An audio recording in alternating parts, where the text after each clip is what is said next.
Hello అందరికీ basic kurta అయితే ఇప్పుడు మనం చాలా తక్కువ టైంలో నేర్చుకుందామా. సో ఎవరైతే స్కిప్ చేయకుండా స్క్రీన్ షాట్స్ తీసుకొని మరి ఇవైతే స్టిచ్ చేసుకోవచ్చు చాలా సింపుల్గా.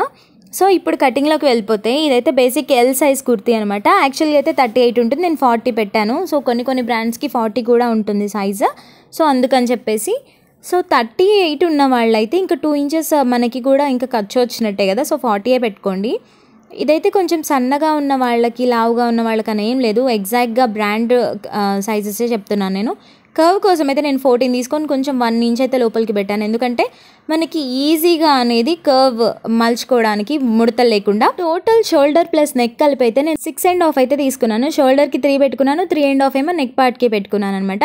బాటంలో అయితే 4.5 అయితే నేను పొడుగు పెట్టాను, అది కూడా నెక్ది చిన్న నెక్కే కావాలని చెప్పేసి. సో 6.5 లెంత్, 6.5 విడ్త్తో అయితే నేను చంకలు కూడా, ఆర్మ్ పార్ట్ కూడా ఇలా నీట్గా అయితే మార్క్ చేసి పెట్టుకున్నాను. ఇంతకంటే మార్కింగ్స్ అయితే మనకు ఉండవు. సో ఇది ఆది డ్రెస్ వేసే కట్ చేసుకుంటారనమాట. సో అలా కూడా కావాలనుకున్న వాళ్ళైతే కామెంట్ చేయండి, ఆ వీడియో కూడా సింపుల్గా అయితే నేర్పిస్తాను. నేను ఆల్రెడీ ప్యాంట్ వీడియోస్ కూడా కొన్ని అయితే పోస్ట్ చేశాను, బేసిక్ వే పోస్ట్ చేస్తున్నాను. మన ఛానల్ గ్రోత్ వచ్చినట్టయితే నేను రోజుకొక వీడియో పోస్ట్ చేయడానికి కూడా ప్రయత్నిస్తాను. అండ్ ఇదైతే ఇలా నీట్గా కట్ చేసేసుకోవాలి. సో ఇలా కట్ చేసుకున్న తర్వాత మనకి లెంత్, విడ్త్ అన్నీ మళ్ళీ ఒకసారి చెక్ చేసుకొని, మామూలుగా మెయిన్ ఫ్యాబ్రిక్ ఉంటుంది కదా, సో కాటన్ ఫ్యాబ్రిక్ మీద వేసేసుకొని జస్ట్ మనం ఇలా స్టిచ్ చేసుకోవడమే అనమాట. అండ్ అది అలా పక్కన పెడితే ఇప్పుడు నెక్ అనేది ఇప్పుడు మనకి ఇక్కడ సపరేట్గా కట్ చేసుకోవాలి. ఎందుకంటే ముందు నెక్ వెనక నెక్ ఎవ్వరు చాలామంది అయితే తక్కువ పెట్టుకుంటారు కదా సేమ్ అనేది. సో ఇదైతే నేను సేమ్ పెట్టట్లేదు, ముందు వైపు అయితే వీ నెక్ లాగా ఇలా పెడుతున్నాను అనమాట. సో అందుకని చెప్పి ఫ్రంట్ పార్ట్ కొంచెం ఇలా లిఫ్ట్ చేసి పట్టుకొని నెక్, ఫ్రంట్ నెక్ అయితే కట్ చేసుకున్నాను. సో ఇలా కట్ చేసుకున్న దాన్ని మనం నెక్స్ అయితే కొంచెం డిఫరెంట్ వచ్చినా పర్వాలేదు, కానీ భుజాలు అంటే మనకి ఈ షోల్డర్ పార్ట్ మాత్రం ఎగ్జాక్ట్గా రావాలి. సో అందుకని చెప్పేసి ఒక చిన్న మార్క్ అయితే చేసుకుంటున్నాను బాటమ్ పార్ట్కి. సో మనకి ఏంటంటే మనకి షోల్డర్స్ అనేవి అతికేసేటప్పుడు ఈజీగా తెలిసిపోతుంది, సేమ్ ఉంటాయి.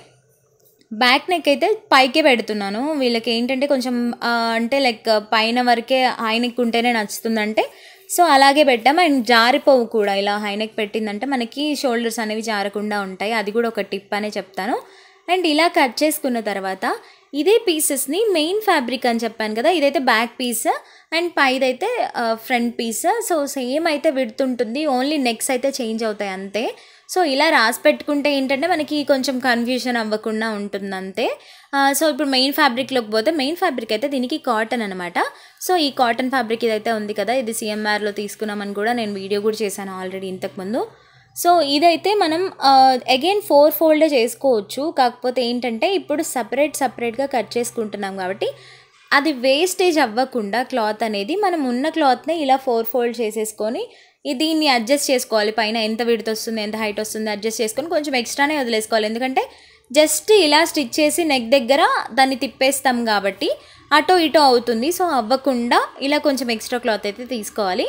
ఇప్పుడు ఎలా ఉందో అలాగే పెట్టేసుకోవాలి. నెక్ కానీ చంకలు కానీ ఇప్పుడే కట్ చేసుకోవద్దు, జస్ట్ ఇలా స్టిచ్ చేసేసుకొని కట్స్ పెట్టేసుకొని తిప్పేసుకున్నామంటే మన కుర్తీ అనేది రెడీ అయిపోతుంది అనమాట. స్టిచ్చింగ్ వీడియో కూడా కావాలంటే కనుక కామెంట్ అయితే చేయండి, షార్ట్ కూడా పోస్ట్ చేయాలని చూసేయండి. బాయ్.